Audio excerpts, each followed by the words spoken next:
요한복음 10장의 말씀, 나는 양의 문이다, 나는 선한 목자다, 유명한 예수님의 선포 말씀입니다. 그런데 때때로 많은 성도들은 이 말씀을 바라보면서 한 가지 사실을 놓칠 때가 있습니다. 그것은 예수님께서 왜 이 비유의 말씀을 하셨는가? 그냥 어느 날 갑자기 나는 양의 문이다, 나는 선한 목자다 라고 하셨던 것이 아니라 어떠한 사건이 있었기 때문에 그 사건을 보시고 그 사건에 이어서 예수님께서 이 말씀을 베푸셨다라는 사실을 기억하면서 오늘의 말씀을 연결시켜 보시면 오늘 말씀이 좀 더 의미 있게 다가오리라 생각됩니다. 앞선 요한복음 9장에서는 예수님께서 안식일인데 태어날 때부터 앞을 보지 못하는 소경 한 사람을 특이한 방법으로 고쳐주신 사건이 기록되어 있습니다. 실로암 사건이라고 하지요.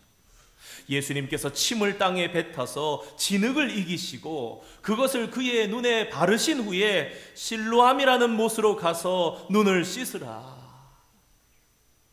그리고 이 소경이 그대로 했더니 태어날 때부터 보지 못했던 맹인이었던 그가 눈을 뜨고 돌아오는 일이 있었습니다. 그런데 이 일로 바리새인 사이에는 난리가 났습니다. 아니, 오늘이 안식일인데, 하나님께서 쉬시는 날인데, 하나님께서도 쉬시고 사람도 쉬라고 하셨는데 이런 기적이 일어날 수 있는가? 도저히 그들은 이 사실을 받아들일 수 없었습니다. 그래서 사건을 조사하기 시작합니다. 소경인데 보게 된 자에게 묻습니다. 너 진짜 소경 맞냐? 안 되겠어서 그의 부모를 호출합니다. 당신들 이 사람의 부모가 맞냐? 이 아들이 진짜 소경이었던 거 맞냐? 어떻게 눈을 뜨게 됐냐? 부모들은 할 수 있는 말만 했습니다. 우리 아들 맞습니다. 날 때부터 소경이었던 건 맞습니다. 그런데 어떻게 눈을 지금 떠서 보고 있는지는 모르나 분명한 사실은 내 아들이고 소경이었다라는 것입니다. 바리새인들은 다시 소경을 부릅니다. 성인이 된 그에게 다시 묻습니다. 네가 어떻게 눈을 떴느냐? 몇 번이나 불려오고 부모가 불려오고 다시 불려온 눈을 뜬 이 사람은 이 기적이 진짜입니다. 그리고 그 기적을 예수님께서 행하셨습니다. 그리고 이것이 하나님께로부터 온 일이 아니겠습니까? 당신들은 우리의 영적 지도자로서 어찌 이런 일들을 모르신단 말입니까? 결국 바리새인들은 출교의 의미를 담아서 그를 쫓아내버렸습니다. 여러분, 이 일이 얼마나 안타까운 일인지 한번 생각해 보시기 바랍니다. 한 사람이, 길을 잃은 어린 양이, 평생을 눈을 보지 못하면서 살았던 맹인 같은 이스라엘을 담고 있는 이 사람을 예수님께서 눈을 띄워줬는데, 한 사람이 하나님의 은혜로 온전하게 되었는데 축하해 주지는 못할 망정 이스라엘의 영적인 지도자라는 사람이 그와 그 가족에게 상처를 주면서 쫓아내버리고 출교시켜 다시는 종교적인 국교인 여호와 신앙에 들어오지 못하게 만드는 그런 끔찍한 일. 여러분, 이것이 단순하게 교회 다니지 말라는 것이 아닙니다. 사회로부터 격리되는 것입니다. 그 국가 자체가 기독교 기반의 사회였기 때문에 그렇습니다. 바로 이 사건을 예수님께서 보시고 그래서 요한복음 10장에 본문의 비유를 들려주기 시작하셨던 것입니다. 과연 이 비유를 통해서 예수님께서는 양처럼 아는 것이 없고 부족한 우리에게 무엇을 말씀해 주려 하시는 것일까요? 첫 번째로 생각해 볼 것은 양들을 노리는 강도들이 항상 존재한다라는 것을 우리에게 말씀해 주기를 원하십니다.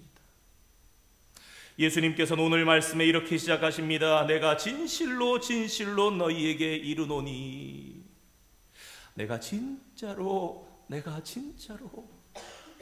두 번이나 연이어 말씀하셨습니다. 그만큼 진심으로 이것만큼은 마음을 담아서 너희에게 말하노라, 그런 뜻입니다. 그러면서 가장 먼저 말씀하신 것은 절도와 강도에 대한 것이었습니다. 그들의 특징은 문을 통해 들어가지 않는다는 것이었습니다. 어렸을 때 집에 도둑이 든 적이 있었습니다. 가족들과 함께 출타했다가 저녁이 밤늦게 돌아왔는데 눈앞에 펼쳐진 집안의 모습은 정말 쑥대밭같이 어지럽혀진 그런 상황 가운데 부모님도 저도 모두가 경황이 없어서 많이 놀랐었는데, 지금도 한 가지 확실하게 기억하는 것은 도둑이 창문을 통해서 들어왔다라는 것입니다. 도둑이 얼마나 훔쳐갔는지, 값진 것을 가지고 갔는지 손해를 따져보기 전에 한 가지 확실한 것이 있으니, 그가 창문으로 들어왔다면 그것이 바로 그가 도둑이라는 증거라는 것입니다.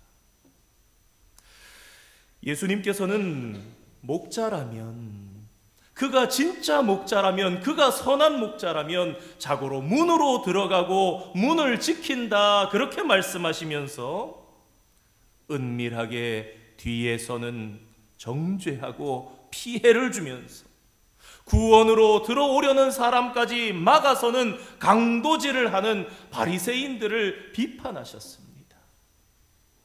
게다가 당시 백성들이 영적 리더라고 알고 있던 바리새인들을 향해서 목자의 탈을 쓴 삭군이라고까지 표현을 하시면서 우리들에게 속지 말고 경계해야 할 것을 말씀하셨습니다. 그렇습니다. 성도 여러분, 우리가 잊지 말아야 할 중요한 사실이 하나 있습니다. 그것은 세상이 우리를 가만두지 않을 것이라는 것입니다. 2025년 새해를 맞이합니다. 우리 안에 하나님을 붙잡고 소망을 사모하며 새로운 시대를 다짐하며 나갑니다. 그러나 한 가지 잊지 말아야 할 것, 세상이 저와 여러분을 새해에도 가만두지는 않을 것이라는 것입니다. 혹 마음에 상처를 주기도 할 것이고, 때로는 유혹도 할 것이며, 거짓 목자를 보내서 미혹하기도 할 것입니다. 그렇게 해서 무엇을 하기를 원할까요? 양떼를 울타리 밖으로 탈출하게 만들려는 것입니다. 이러한 때에 우리 모두가 깨어 기도함으로 경계를 늦추지 않는 저와 여러분 되기를 원합니다. 2025년 새해 우리를 위협하고 속이려는 모든 시도들로부터 주님께서 우리 모두를 지켜주시기를 축원드립니다. 두 번째로 생각할 것, 예수님만이 양의 문이며 선한 목자이시라는 것입니다. 이어서 예수님께서는 두 가지 개념으로 자신에 대해서 설명합니다. 먼저 7절 말씀에 나는 양의 문이다 라고 말씀하십니다. 요한복음에는 아주 특이하게 예수님께서 나는 무엇이다 그렇게 정의하시는 7가지 선언이 있습니다. 나는 생명의 떡이다. 나는 세상의 빛이다. 그 7가지 선언 중에서 오늘 본문 10절 10장에 2가지가 등장하는데, 그 첫 번째가 바로 양의 문입니다. 예수님 당시 이스라엘의 주요 산업은 목축업과 농업이었습니다. 그래서 이스라엘 곳곳을 보면 양의 우리가 있었습니다. 다시 말해 축사가 여기저기 있었던 것입니다. 어떤 것은 나무를 엮어서 만든 축사도 있었고, 어떤 것은 절벽에 붙여서 만들기도 했고, 튼튼한 재료를 가지고 견고하게 만들어 지붕을 얹기도 한 다양한 양 우리의 모습들이 여기저기에 있었습니다. 그런데 그 아무리 다양하다 할지라도, 다양한 형태가 있다 할지라도 이 모든 양의 우리에는 공통점이 하나 있었는데, 그것은 이스라엘의 양 우리에는 문이 없었다라는 것입니다. 참된 목자는 사람인 목자 자신이 그 문 역할을 하며 입구를 지켰다라는 것입니다. 즉 문이 없고 목자가 문입니다. 양이 다 들어오면 목자가 그 문에서 잡니다. 그럼 양은 목자를 지나지 않으면 나갈 수가 없는 거예요. 또 바깥에서 들어오는 이는 담을 넘으면 도적이죠. 문이 아니면. 먹으러 나갈 때는 목자는 스스로 열린 문이 되어서 자 나가자 그러면서 나갑니다. 그러면 목자를 따라서 양들이 나가는 것입니다. 그래서 스스로가 열린 문이 되기도 했다고 합니다. 그래서 예수님께서는 자신을 들어오고 나가는 문이라 말씀하시면서 들어오고 나가며 양들이 꼴을 얻는다. 이스라엘의 이런 우리의 모습, 고대 근동 지방의 참목자들의 모습에서 이 예수님의 말씀이 어떠한 말씀이었는지 보다 분명하게 이해하게 됩니다. 위험할 때는 문을 통해 안전한 곳으로 양들은 들어가야 합니다. 또 먹어야 할 때는 문을 통해 푸른 초장으로 나아가야 하는데 그 모든 것이 예수님을 통해서 가능하다고 말씀하십니다. 혹시 여러분 가운데 위험한 상황에 계신 분이 계십니까? 예수님께로 나아가시는 여러분 되시기를 바랍니다. 혹시 갈급함과 배고픔에 굶주려 있는 분이 계십니까? 그렇다면 그분도 예수님께 나아가실 수 있기를 축원드립니다. 왜냐하면 그분에게 나가는 모든 자는 가장 좋은 것을 얻게 될 것이기 때문입니다. 이어서 예수님은 나는 선한 목자라고 말씀하십니다. 그러면서 선한 목자가 어떤 목자인지를 알려주기 위해서 아주 효과적인 방법을 사용하십니다. 선한 목자를 알려주시기 위해서 그 반대되는, 그러면 선하지 않은 목자는 어떤 목자인가 하면서 그들은 사꾼 목자다 그렇게 말씀하세요. 오늘 요한복음 10장에 기록되어 있는 사꾼 목자는요, 당시 목축업에 임시로 고용되었던 노동자를 가리키는 말입니다. 단기로 며칠 동안 사람이 어찌어찌해서 어쩔 수 없는 상황 가운데 돈을 주고 목자를 잠시 하루 동안, 이틀 동안, 며칠 동안 맡는 사람들이라는 것입니다. 이들이 양에 대한 애착이 있습니까? 이 양이 내 약입니까? 그래서 이들의 특징은 위험한 동물이 공격해 오면 자기 목숨을 살기 위해서 양을 버리고 도망간다라는 것이 그들의 특징이었습니다. 목자가 없이 사꾼 목자만 있는데 일이나 늑대가 와서 양을 잡아먹으려고 달려들면 사꾼 목자는 그냥 버리고 가는 것입니다. 그러면 양들이 어떻게 됩니까? 양들만 속수무책으로 생명을 잃게 되는 것입니다. 예수님께서는 14절 말씀에 다시 한번 나는 선한 목자라고 말씀하시면서 자신은 양들을 결코 떠나지 않는다. 나는 위험에 맞서며 양들을 위해 기꺼이 목숨까지도 아끼지 않는다. 그렇게 강조해서 말씀하십니다. 여러분, 누가 밤새 나를 지켜주겠습니까? 누가 항상 달려올 수 있으며 누가 나를 위해 목숨을 걸고 싸워줄 수 있겠습니까? 누가 나를 살리기 위해서 대신 죽어줄 수 있겠습니까? 어쩌다 가족이 그럴 수 있고 혹 친구가 그럴 수 있을지는 모르겠습니다. 며칠 전에 우연히 안타까운 사연을 접했습니다. 자기 딸이 대학 가서 혼자 이렇게 집을 얻어서 사는데 남자친구랑 이렇게 사귀다가 보니까 이 남자친구가 너무 못된 사람이라서 나쁜 사진을 찍어서 협박을 해서 때리고, 엄마가 기가 막힌 이 사실을 알게 되어서 갔는데 벽에 제일 먼저 눈에 들어오는 게 자기 딸이 쓴 반성문, 내가 오빠를 밖에서 놀다 와서 외롭게 만들었고 잘못했다고 다시는 그런 일을 하지 않겠습니다 하면서 사진이, 자기 아이가 옷을 벗은 사진이 찍혀있는, 다시 그러면은 너 이런 사진 다 내가 유포해버린다는 겁박입니다. 그 남자아이를 만나서 엄마는 딸을 지켜주려고 가만히 듣더니 아무 대답도 안 하더니 부엌으로 가서 칼을 들고 엄마가 막아섰는데 수차례 찔리고 딸은 밖으로 나가길래 딸은 살겠구나 그러면서 이 청년을 붙잡고 있었는데 그러고 정신을 잃어버린 거예요. 이틀 3일 뒤에 정신을 차렸는데 자신이 13군데나 찔렸고 배도 4cm나 찢어져서 그런 상황에 있다가 정신을 차렸는데 너무 청천벽력 같은 소식이 들려옵니다. 자기 딸이 그 뒤쫓아간 청년에 의해서 죽었다라는 것입니다. 내가 죽었어야 되는데 딸을 살리지 못했다고. 누가 우리를 지켜줄 수 있습니까? 누가 항상 달려올 수 있습니까? 누가 진정으로 목숨 걸고 싸워줄 수 있습니까?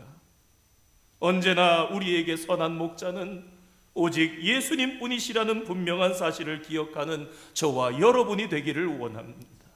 그분께서는 진실로 양인 우리들을 살리시기 위해서 당신의 살과 당신의 피를 내어주시고 우리를 구원해내신 참된 선한 목자이십니다.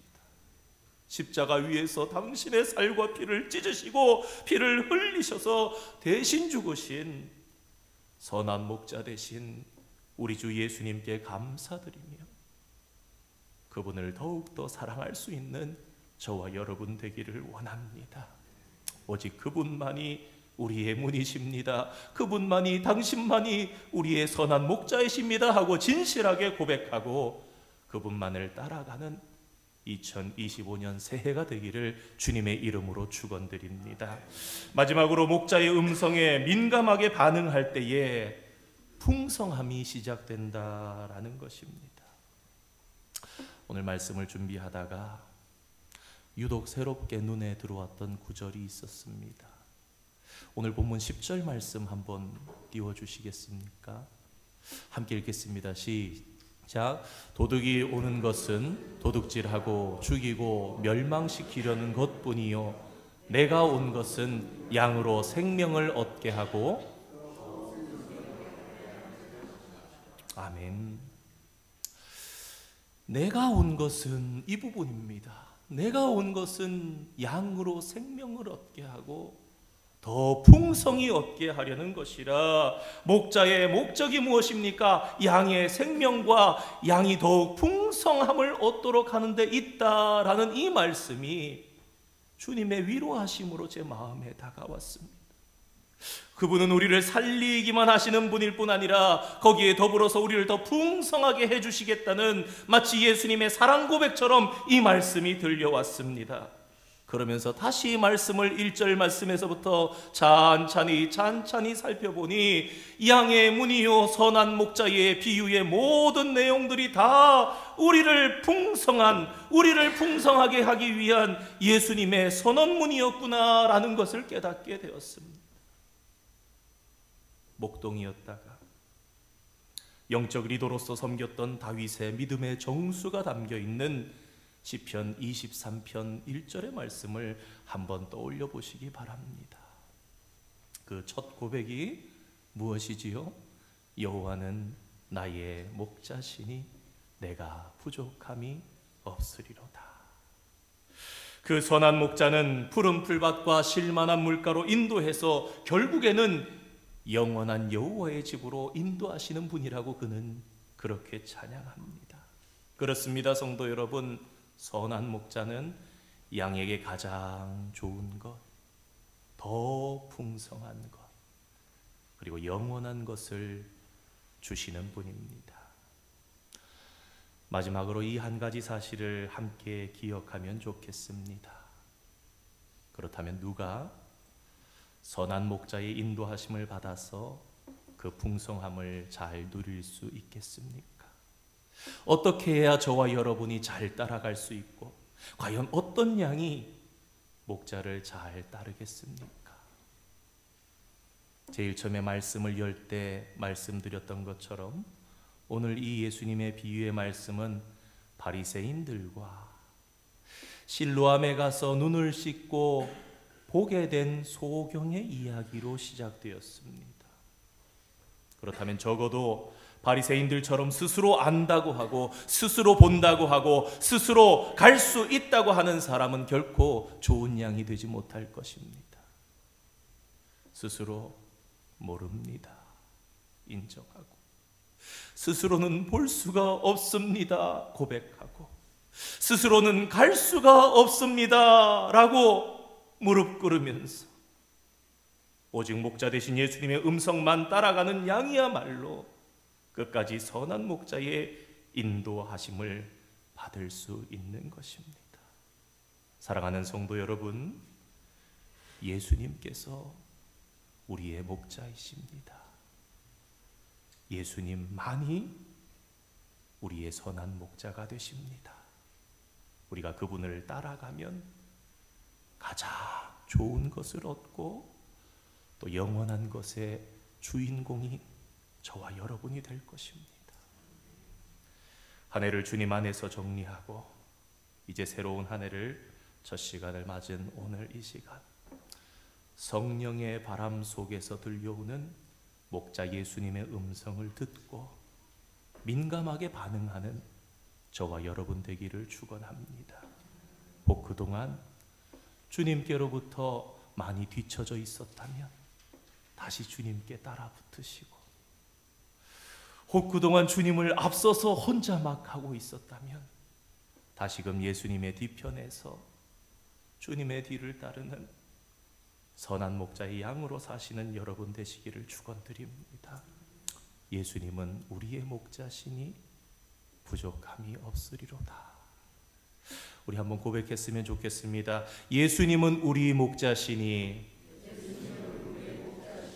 부족함이 없으리로다. 아멘. 2025년 예수님께서 나의 목자가 되시는 거룩하고 행복한 한 해가 축복 가운데 열려지기를 주님의 이름으로 축원드립니다.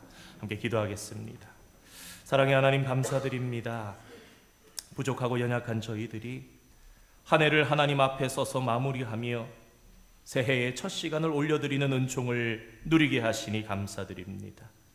예배하며 주님의 말씀을 받으며 이 시간 거룩한 마음으로 다짐해 봅니다.